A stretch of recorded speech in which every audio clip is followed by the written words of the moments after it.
Boa tarde, ou boa noite, meus irmãos, amigos. Livro de Mateus, capítulo 22, a partir do versículo 85, fala do primeiro e grande mandamento, que é amar o Senhor teu Deus de todo o teu coração, de toda a tua alma e de todo o pensamento. E o segundo semelhante a esse, é amarás o teu próximo como a ti mesmo. Fico analisando essa palavra, para nós cristãos, e até para quem não é e gosta de usar a palavra, algumas situações como se a gente fala, se o próprio Jesus fala, amarás o teu Deus de todo o teu coração, de toda a tua alma e todo o teu pensamento, ele já está dizendo que conhece o coração do homem e as intenções, né? Tudo aquilo que nós fazemos. E o que acontece, que para muitos, como eu disse, como cristão, né, como nós, e outros que não são, mas usam a palavra de certa forma, como é que uma pessoa não consegue analisar que às vezes algumas atitudes que ela toma, ela acaba julgando a pessoa, prejudicando a pessoa, e ela vive até usando a palavra de má intenção, com segundas intenções, mostrando o seu conhecimento às vezes até, e não aquilo que a Bíblia, que a palavra de Deus quer falar para aquele que precisa de ouvir. Sem contar que às vezes ela faz excepção de pessoas dentro da palavra, dirigindo ou fazendo o que for dentro da casa do Senhor, né? Fala tanto de amor e só vive falando dos outros. Fala tanto de amor, mas na hora de agir com amor ela não age. Às vezes eu fico analisando, vejo algumas situações, pessoa pregando e dirigindo um trabalho, como eu já vi, e ela tem a oportunidade ali de dar oportunidade e ela não dá porque ela não vai com a cara da pessoa. E às vezes ela fala de jogar indireta para a pessoa, mas ela está jogando indireta. E se ela conhece a palavra e usa, né, a palavra a favor dela também, sabendo que Deus, como diz, conhece o coração e a intenção do homem, sabendo disso, será que ela não para analisar que a palavra de Deus diz também que o Senhor, ele anda, que ele vê tudo, ele sonda o coração do homem, que quando ele diz na palavra que o nosso adversário anda ao nosso derredor, bramando feito leão, buscando quem possa tragar, e também está dizendo que está ao nosso redor.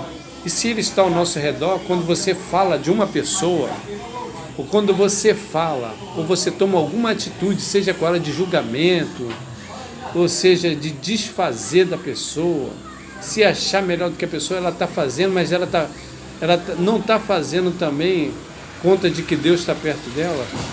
Será que ela não parou para analisar isso? E aí, como que ela vai se sentir, assim o próprio Jesus se sentir, que ela ache, pelo menos, se ela adivinha tanta coisa dentro da palavra que Deus está falando, que às vezes ela quer adivinhar até o pensamento de Deus, e ela não consegue adivinhar que quando ela está fazendo alguma coisa, até menosprezando uma pessoa assim, sem querer mostrar que está menosprezando, mas está querendo matar a pessoa na unha, que como tem crente assim, que pregador, que dirige trabalhos, acha que está matando a pessoa na unha, mas ela está esquecendo que o Senhor Jesus está ali perto daquela pessoa. E quando ela está menosprezando de alguma forma, ou julgando, fazendo alguma coisa, ela está fazendo pouco caso do próprio Jesus que está ao lado da pessoa. Se está do lado dela, ela tem que pensar que está do lado da pessoa também. E será que ela não para analisar que a salvação dela está envolvida nisso? Ou será que ela pensa que porque só está pregando, fazendo boas ações, que ela também não está botando a salvação dela em risco? Ou será que ela tem condição de pregar sobre salvação sem analisar que a salvação, ela requer muitas atitudes diferentes da que nós tomamos dentro da palavra? Principalmente, como diz no grande mandamento, amar o próximo. Meu amigo, essa palavra de Deus, como outras e outras, é para ser avaliada na nossa vida a respeito principalmente da nossa salvação. Qual é a atitude que nós estamos tomando para requer a nossa salvação? Tem gente que acha que pecado é só fumar, cheirar, ou roubar, ou se prostituir. Meu irmão, as tuas atitudes é a mesma coisa. Aquilo que tu está fazendo ou falando de algum irmão é a mesma coisa. Então, cuidado. Eu falo algumas coisas aqui, mas eu tenho coragem de falar, como eu tenho pessoas que não gostam de mim por causa disso. Dentro da palavra de Deus, que até dentro de alguma igreja que eu participei, ou dentro da igreja que eu participei, que eu estava até antes, não gosto, mas sabe por causa de quê? Porque o que eu falo aqui, eu tenho coragem de falar na cara dela. Sabe por causa de quê? Não é para poder menosprezar ela, arrogância não, é para mostrar a ela que o que ela está falando não está dizendo nada para Deus porque ela não está agindo. Dizer que tem amor pela pessoa é fácil, mas se ela tem amor por uma, ela tem que ter amor por outra também. Dizer que tem amor é fácil mesmo, eu quero ver ter mesmo na atitude. Fazer a obra de Deus é fácil, meu amigo. Paulo fala, amostra as tuas obras que eu amostro a minha fé. Amostra a tua fé que eu amostro as minhas obras. Ele está dizendo das duas coisas. Ele não está falando de uma só. Ele fala que tem as duas. Vamos lá, Jesus, o que ele fala? Que naquele dia muitos dizem, Senhor, mas em teu nome eu profetizei, eu fiz isso, eu fiz aquilo. E ele vai para o inferno assim mesmo. Ele apartai-vos de mim, maldito, que eu não vos conheço. Sabe por causa de quê? Porque a salvação, ela não depende só de pregar, não depende só de evangelizar, depende das suas atitudes perante Deus. Os teus pensamentos, aquilo que tu está pensando, aquela maneira que você está lidando, aquelas intenções que você está fazendo ou falando, aquelas intenções de aquilo que você está mostrando para os outros, tudo isso está incluído. Quando fala de coração, pensamento, está falando de tudo. Para onde tu vai, que tu está dizendo que vai, o que tu faz, que tu está dizendo que faz, e às vezes tu não está fazendo por aquilo ali, pelo amor. Amor entre aspas, mas por trás do amor tem uma boa intenção, uma intenção de se aparecer, uma intenção de mostrar que é melhor, que faz melhor do que os outros. Tem que se avaliar tudo isso. Eu vou te dar esse alerta, meu amigo, meu irmão. Vou te falar uma coisa que talvez muitos não falam para você, mas se você me der a oportunidade de falar na tua cara, eu falo. Porque eu não tenho medo de falar para a pessoa. A única coisa que eu já disse que eu tenho medo é de perder a minha salvação. A Bíblia diz que Deus, Ele conhece o coração do homem, como eu já disse. Ele diz que o temor a Deus é o princípio da sabedoria, não é verdade? Salmo 128 diz assim, bem-aventurado é aquele que teme ao Senhor e anda nos seus caminhos. Temer a Deus e andar no caminho. Mas o temor a Deus é o principal, Então eu tenho temor a Deus, eu procuro, mesmo errando, como eu não sou nenhum santinho, como eu já errei, e procuro cada dia errar menos, mas eu sempre pensei uma coisa, que eu aprendi com meu amigo, irmão, pastor, meu amigo Vanderlei, que Deus abençoe a tua vida, irmão. Sabe que você sempre será meu irmão, por tudo que você já fez, E aí, para mim vai continuar sempre fazendo. E você sempre falava uma coisa, eu sempre guardei isso. E eu sempre comento disso. O que você está achando perante Deus o que tu está fazendo? Já parou para analisar? Foi isso que ele falava para mim. Ricardo, você já parou para ver se aquilo que você faz, Deus está se agradando? Você já parou para analisar se aquilo que você fala, Deus está se agradando? Se é isso mesmo que é para fazer? Então, meu amigo, faça isso. Será que tu está analisando que aquilo que tu fala, Deus está vendo? Que Ele não está vendo só o que tu está falando, Ele está vendo o que tu está pensando através do que tu está falando? Qual é a intenção do que tu está falando? Qual é a intenção do que tu está fazendo? Tem pessoa que é puxa-saca mesmo, num modo bem real, numa maneira bem simples de falar, é puxa-saca do pastor.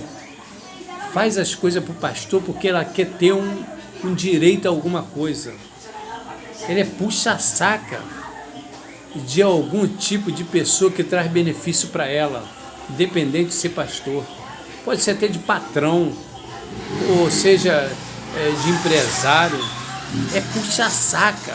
Ela quer ganhar vantagem com alguém de alguma coisa. Até ora pela pessoa, até prega para a pessoa, até ensina caminhos para a pessoa, mas é porque ela quer intenções daquilo ali que ela está falando. Ela tem intenções de se beneficiar daquilo ali. Não é porque ela é boazinha, porque ela prega a palavra para poder ensinar, é porque ela tem maus intenções de ganhar algum benefício, que talvez leva a ser dinheiro, não seja nem dinheiro, mas que talvez leva até a ser dinheiro. Tem uns que é tão cara de pau que eles já têm intenção de ganhar dinheiro mesmo com aquilo ali. Outros têm outros benefícios, que não pode ganhar com dinheiro, mas pode ganhar através da palavra, do que ele está falando, mas que vai levar o dinheiro de certa forma. Então cuidado, tá? Principalmente você que gosta de ter as suas intenções quando prega, ou até de machucar os outros quando fala alguma coisa, mas não procura olhar a salvação, ou não procura olhar que você pode estar levando a pessoa à perdição. Meu irmão, vai pregar a palavra na favela, vai pregar a palavra aí na rua dessa daí da vida, que precisa muito de ouvir a palavra, porque pregar na igreja tem um pastor que prega. Não é que você não deve pregar não, mas se tu tiver má intenção, meu irmão, então vai usar ela lá na rua, lá, ó. Não dentro da igreja para humilhar um montão de pessoas que às vezes estão escutando. Esse negócio de ficar dentro da igreja às vezes falando que fala a verdade, mas que nada, tá falando só para machucar também alguém. É porque tu não tem coragem de falar diretamente para a pessoa e vai falar lá no púlpito. Eu falo aqui, se vier para perto de mim, eu falo perto da pessoa também. Ela não gostando, não gostando, eu quero saber de uma coisa. A Bíblia diz, fala que é o seguinte, que melhor é a repreensão aberta do que o amor encoberto, tá? Então você precisa de falar aquilo que a pessoa deve ouvir, sim, e não falar para aquilo que não tem, para aquele que não tem conhecimento, falar até para aquele que tem, que nem eu estou falando para você aqui que deve ter. Eu não sei quem é, né? Eu sei que alguns que eu conheço eu já falei, e se precisar eu falo de novo, entendeu? Mas não falo porque eu tenho bronca dele, não. Eu posso ter bronca das atitudes que ele toma perante o que ele conhece da palavra. Isso sim, agora dele não. Deus conhece o meu coração e sabe disso. Às vezes eu falo para ele, como eu já falei, porque tem pessoa que não tem coragem de falar para ele. Tem até amor a ele, mas um amor que não vai levar ele ao inferno depois. Porque não fala a realidade para ele, não repreende ele conforme deve ser repreendido, né? E às vezes ela vai para o inferno porque ela também não gosta de ouvir e se acha melhor, se acha que conhece, mas não reconhece o que está sendo falado, não aceita conselho. Sabe de quem que ela quer ouvir falar? Entre aspas, quando o pastor ou alguém que oferece algum benefício para ela, aí ela vai, amém, irmão, tudo bem, me perdoa, mas só da boca para fora, porque lá dentro mesmo ela não aceita nada daquilo. E também quando não tem nada para oferecer, ela finge até que aceita, mas dali, ó, ela sai e diz, quem é essa pessoa vai falar para mim? Eu conheço essa palavra, ela não tem nada para falar, ela não conhece nada, é aí que ela vai se arrepender um dia, de não dar ouvido, porque quem não aceita conselho, acontece igual com o Nabucodonosor, que não aceitou o conselho de Daniel, quando ele vira aquele, parece, quase vira um bicho, ou até fica de formato de um bicho, né? Comendo mato, capim, porque Daniel falou para ele, ó, aceita o meu conselho, vai lá ler que tu vai ver, que a Bíblia diz que dá cabo de 12 meses, e aí ele vai depois fala o que ele fala lá, e na mesma hora fica igual um animal comendo capim. Sabe por causa de quê?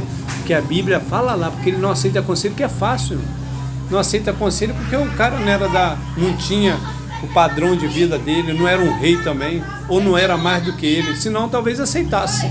Mas como era para ele não era nada, ele fez questão de menosprezar. É assim o que estão fazendo hoje, muitos, menosprezando. E um dia tu vai pagar o preço por isso. Então aceita agora, reflete na tua vida agora tudo que tu faz, tudo que tu fala, para que depois você não venha pagar o preço. Essa é a oportunidade que Deus está te dando, como eu já falei, eu sempre falo na palavra de Deus, Apocalipse capítulo 21, capítulo 2, melhor dizendo, versículo 21, que diz, ó, dê-lhe tempo para que se arrependesse, não se arrependeu. Está pensando que aquilo fala para a igreja, para o líder da igreja. Aquilo fala para todos, independente do homem que seja. Todos. Deus está dando tempo. Ah, não está acontecendo nada na tua vida, está sendo abençoado? Existem duas coisas aí. Existe o querer de Deus e existe a vontade de Deus e a permissão de Deus. Não confunda, tá? Deus está permitindo tu fazer muitas coisas, mas Ele não está se agradando. Porque na hora certa Ele vai te cobrar. Permitir uma coisa, tá? E querer fazer outra. Então cuidado, irmão.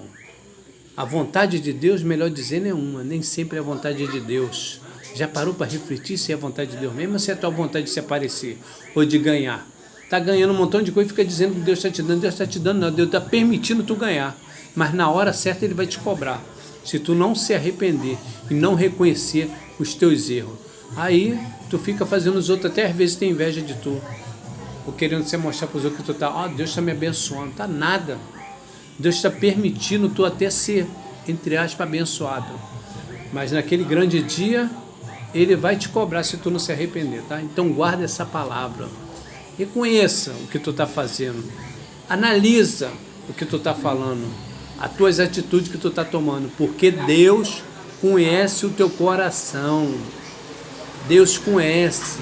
E que se tu ama a Deus de verdade, todo o teu coração, tu vai fazer aquilo que Ele quer. E não o que tu acha, o que tu quer receber.